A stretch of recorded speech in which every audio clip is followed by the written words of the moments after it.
This is the On the Touchline podcast. I'm your host, Jason Broadwater.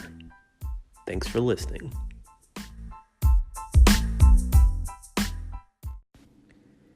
In episode 1, we examine the role that the parent plays in the development of a youth soccer player.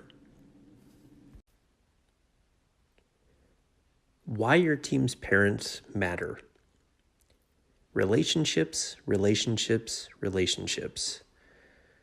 I've heard this line from time to time throughout my professional career. Gone are the days when only communicating and interacting with players was the norm, and that's a good thing. Parents and family members, in many cases, are significantly more involved in their child's lives and want to be informed. At least, that's my experience as a coach. If someone sneezes in school, most parents get a text alert these days. Okay, not really, but you get the idea.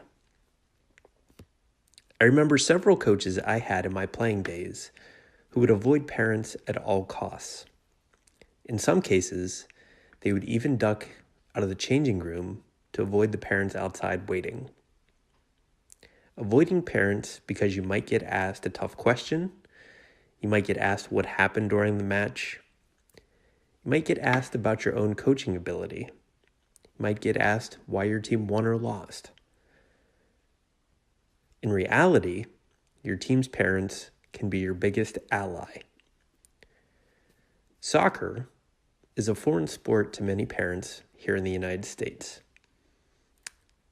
The texture, the nuance of soccer look different than other sports many Americans have grown up playing with. Educate your parents. Teach them. Help them understand not only what you're working towards, but why you're working towards it. Be transparent and authentic with them. If done correctly, they will go to bat for you as the coach. They will help in creating the desired culture that you want. They'll sell your program to other parents, they'll sell your club to other parents, and they'll become your biggest champion. Here are a few quick and easy tips that every coach should do to help with their parent relations. A preseason meeting is a must. Set expectations, goals. What are you working towards? How can parents help you and your team get to where you want to go? Explain what is acceptable and unacceptable parent behavior. I've seen the good, the bad, and the ugly on this topic. Berating an official is an absolute no-no. Let them know this. Chat with your parents before and after training when you can. Get to know them as people. Film your sessions and games. This becomes especially important when you're trying to illustrate successes or areas of improvement. Recap training sessions and games within 24 to 48 hours after they happen.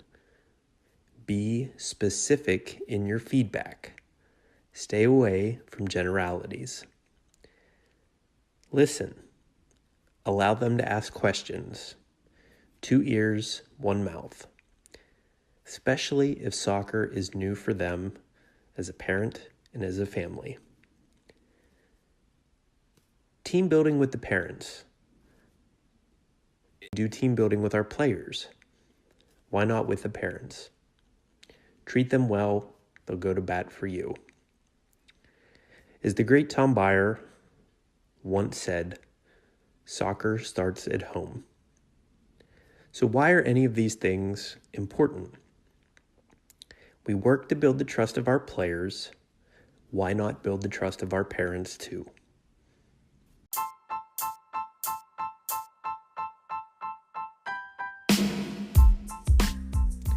Leave me a comment. I would love to hear your feedback. Check me out on Instagram or Twitter at CoachJB. Thanks for listening. Until next time.